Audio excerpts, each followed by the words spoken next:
Vamos lá, pessoal. Hoje a gente vai trabalhar com Egito Antigo. Serão duas aulas. Essa é a primeira aula e depois faremos mais uma aula sobre esse tema. Primeira coisa que a gente tem que saber é localizar o Egito geograficamente. E o Egito, ele fica no norte da África. Quando a gente fala sobre Egito, o que vem à nossa cabeça? A gente pensa logo em quê? A gente pensa logo em múmia, não é? Faraó, pirâmides, é isso que a gente pensa.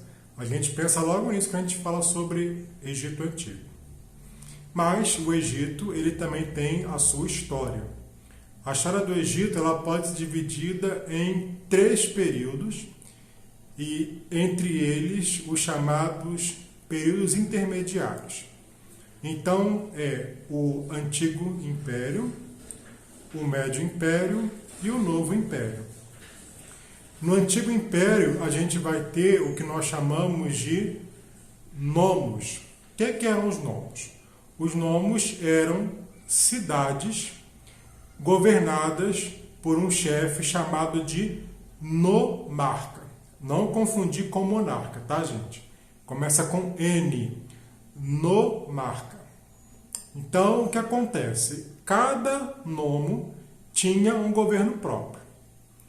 Porém, chega um momento em que um nomarca chamado Menes vai então unificar. Nesse período, existia o Alto e o Baixo Egito.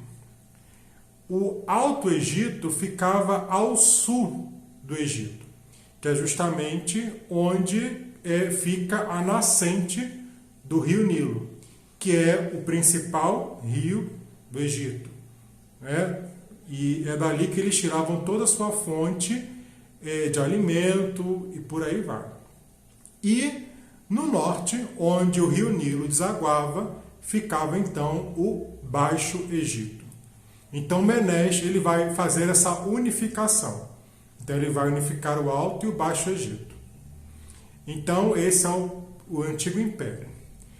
Entre o Antigo Império, começa então o Médio Império. Durante o Médio Império existe então uma estabilidade do governo do Egito Antigo. Durante o Médio Império ocorrem as chamadas invasões dos Hicsos. O que seriam isso? Seria um momento em que existiam disputas de poder dentro do Egito, enfraquecendo o poder, e aí tem uma invasão de povos chamados Hicsos.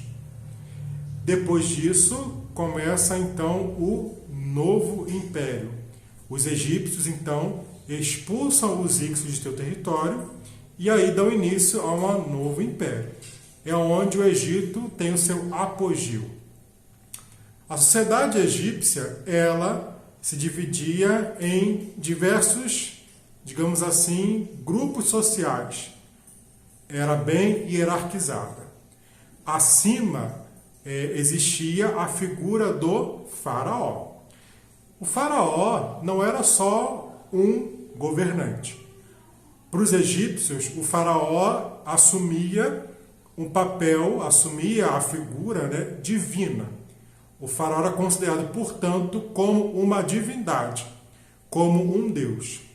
Para vocês terem uma noção, os egípcios acreditavam que o sol nascia e se punha porque o faraó assim o queria.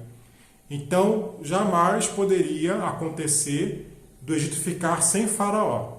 Quando morria um faraó, tinha que ter um outro imediatamente para ser colocado no lugar dele. Tá? Então, eles entendiam que o faraó era um deus. O faraó ele acumulava tanto as funções de governar, como também de chefe militar, de juiz supremo. Então, ou seja, ele era o senhor do Alto e do Baixo Egito. Naquele período, eles inclusive entendiam que as terras do Egito pertenciam ao faraó. Depois do faraó, existia um outro grupo social. Então vinham os escribas, que eram nada mais que uma espécie de funcionários públicos. Os escribas, eles eram responsáveis por cuidar da administração do reino. Depois vinham os sacerdotes. Também tinham grande poder. Os sacerdotes, nesse período, eles eram intermediários entre os deuses e os homens. E também acumulavam muitas riquezas, em decorrência dos tributos que eram pagos pela população aos templos. Nesse período, a população do Egito era formada em grande parte por camponeses, mas eu vou chegar lá daqui a pouco. Depois vinham os artesãos. Os artesãos, eles também tinham grande prestígio durante um tempo no Egito. Quando no Novo Império o Egito atingiu seu apogeu com o comércio e principalmente com a extração de metais preciosos e de ouro, principalmente no sul da África, com as suas relações comerciais com os povos da Núbia, os artesãos tiveram grande prestígio. Por fim, nós temos os camponeses e os escravos. Os camponeses, eles tinham várias funções, desempenhavam vários trabalhos. Eles tinham a função de trabalhar durante as cheias do Nilo. O rio Nilo, ele tem um sistema de cheias bem regular, diferente dos rios Tigre e Eufrates. Então, durante o período de cheia, os camponeses trabalhavam na lavoura e ali acumulavam alimento. Nesse momento, eles tinham que pagar por meio em espécie, por meio de tributos, que eram em espécie, no caso alimento, tinham que pagar tributo para o faraó.